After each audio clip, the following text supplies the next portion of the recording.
Hello, DucGraPx সবাইকে স্বাগতম। আমি দুলাল কুমার শুভ আছি আপনাদের সাথে। গত পর্বে আমরা ফটোশপের কিছু বেসিক টুলস নিয়ে আলোচনা করেছি।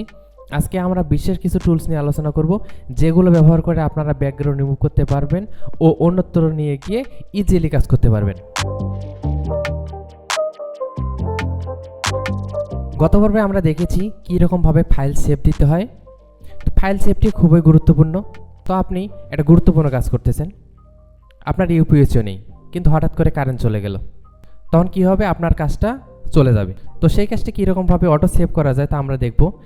মেনুর এডিট অপশন থেকে প্রিফারেন্স থেকে ফাইল হ্যান্ডেলিং, এখান থেকে যদি আমাদের এই save as a original folder এই অপশনটা ক্লিক দেওয়া থাকে এবং অলওয়েজ সেভ, এবং এখান থেকে আপনার লিস্ট টাইম আপনার 5 মিনিট আপনার লিস্ট টাইম যত থাকবে তত দিয়ে রাখবেন, তারপরে ওকে দিয়ে রাখবেন।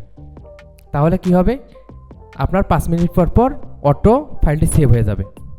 যদি আমরা এই ছবির ব্যাকগ্রাউন্ড রিমুভ করতে চাই অথবা এই মানুষের অবজেক্টটা নিতে চাই বা সেভ করতে চাই, তাহলে লেসো টুল দিয়ে যদি আমরা পেন্সিলের মতন ঘোরাই, যদিও মাউস দিয়ে ততটা একুরেটভাবে সিলেক্ট করা পসিবল না, তারপরে আমরা নিচ্ছি। আর অবশ্যই মাউসের লেফট বাটন প্রেস করে ধরে রাখবেন।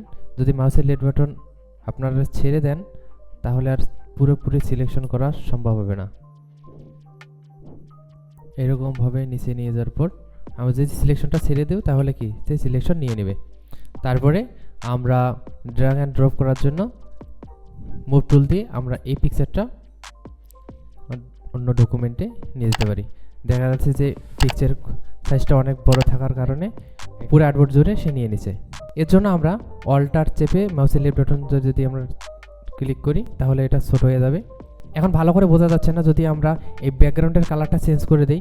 আমরা সেদিন দেখেছিলাম কীরকমভাবে ফরগ্রাউন্ড কালার এবং ব্যাকগ্রাউন্ড কালার দিতে হয়। তো আমরা অল্টার ডিলিট প্রেস করলে ফরগ্রাউন্ড কালারটা চলে আসতেছে। এখন দেখতে পাচ্ছি যে অতটা একুরেটভাবে ব্যাকগ্রাউন্ডটা রিমুভ করা সম্ভব হয়নি। এখন আমরা দেখবো পলিগনাল টুলস কীভাবে কাজ করে। তো যে কোনো ডকুমেন্টকে জুম ইন করার জন্য অল্টার প্রেস করে হুইল বাটন ঘোরালে সেটা জুম হয়ে যাবে, অথবা কন্ট্রোল ক্লিক করে যদি আমরা প্লাস বাটন ক্লিক করি তাহলে জুম ইন হয়ে যাবে, আর কন্ট্রোল প্লাস মাইনাস ক্লিক করলেই জুম আউট হয়ে যাবে।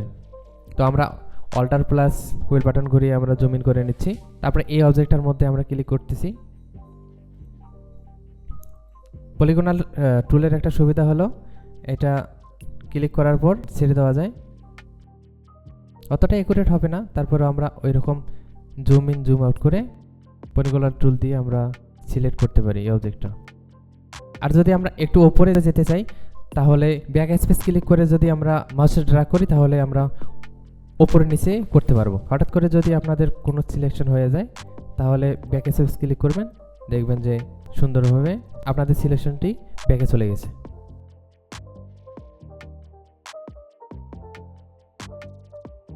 তো আমাদের সিলেকশন হয়ে গেছে। আমরা যদি এটা মুভ টুল দিয়ে যদি আমরা ড্র্যাগ করে নিয়ে যাই, দেখব যে এটা অন্যত্র চলে গেছে। তো আমরা সেমভাবে অল্টার ক্লিক করে আমরা অবজেক্টটা ছোট করে নিতে পারি।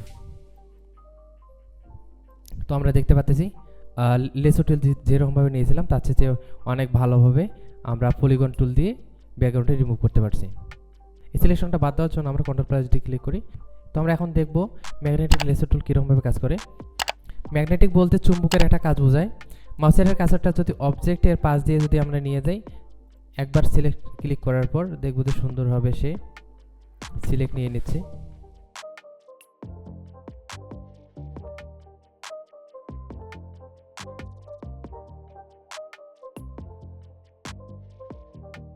এবং এই ম্যাগনেটিক টুলতে আমরা যদি সিলেক্ট করি তাহলে তারপরে সিলেকশন করতে পারতেছি। এবং যদি অন্যত্র কোথাও সিলেকশন হয়ে যায় তাহলে যদি ব্যাক স্পেস ক্লিক করি দেখব যে আবার ব্যাকে ফিরে গেছে। তো এরকমভাবে আমরা সিলেকশনটা করতে পারি। তারপরে মুভ টুল দিয়ে আমরা এই সিলেকশনটাকে মুভ করে অন্য জায়গায় নিতে পারি।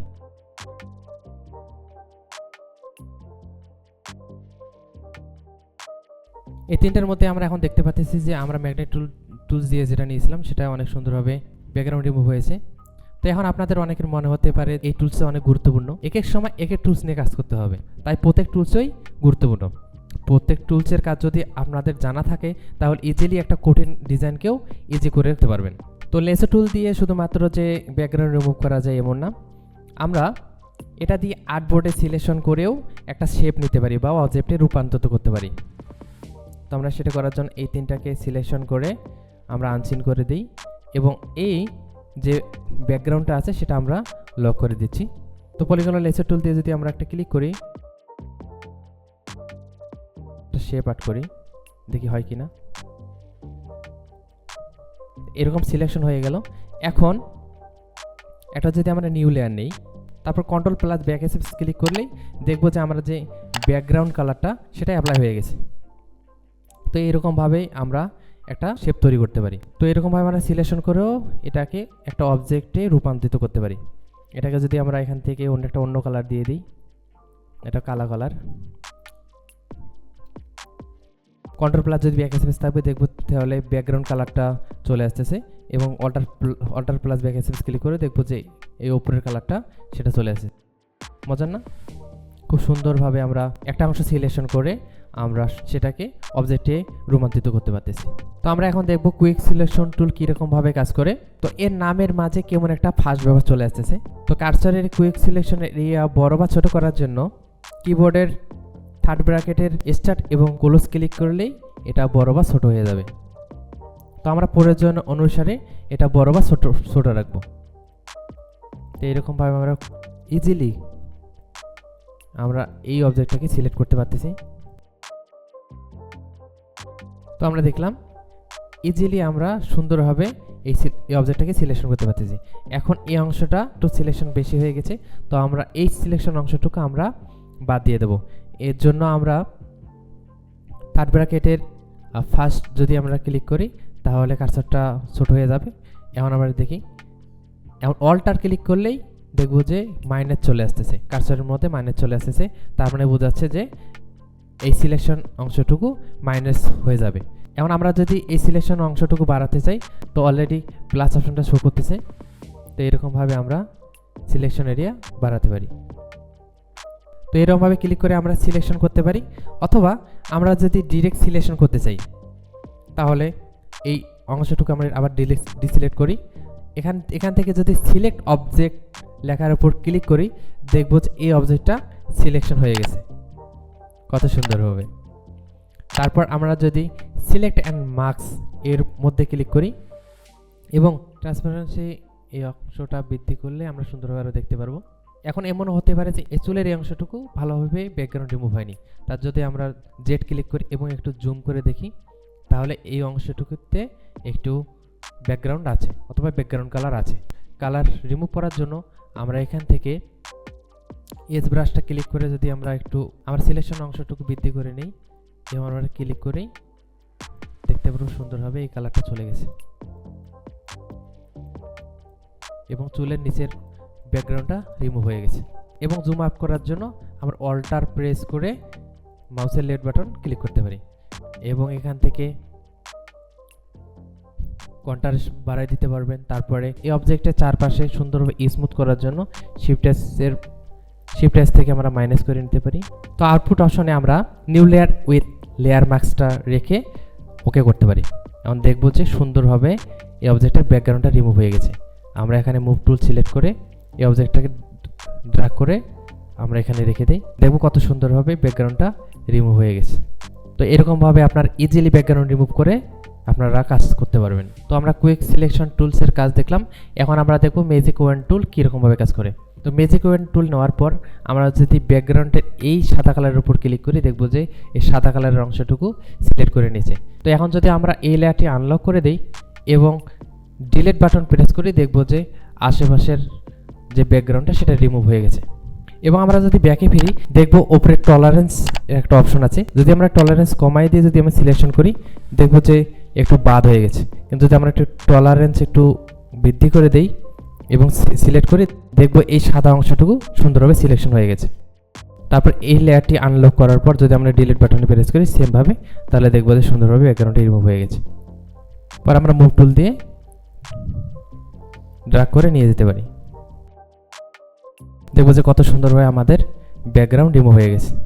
তো এইভাবে আমরা এই টুলসগুলো ব্যবহার করে ব্যাকগ্রাউন্ড রিমুভ করতে পারি। তো এখন আরেকটা বিশেষ টুলস দেখাবো, যেটা 2022 সালের পরের আপডেট ভার্সনগুলোতে আছে। এখানে দেখব যে object selection tool. Object selection tool একবার ক্লিক করার পর যদি এখানে সিলেকশন করে যদি ছেড়ে দেই, দেখব যে অটো এই যে অবজেক্টটা আছে সেটা সিলেক্ট করে নিয়ে নেবে, এবং এখান থেকে যদি আমরা অ্যাড এ মার্কস দিই, দেখব যে ব্যাকগ্রাউন্ডটা রিমুভ হয়ে গেছে।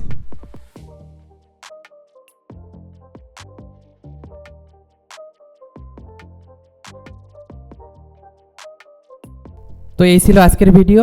আশা করি ফটোশপের এই দ্বিতীয় পর্বটি আপনাদের ভালো লেগেছে। আর কেমন লেগেছে তা কমেন্টে অবশ্যই জানাবেন।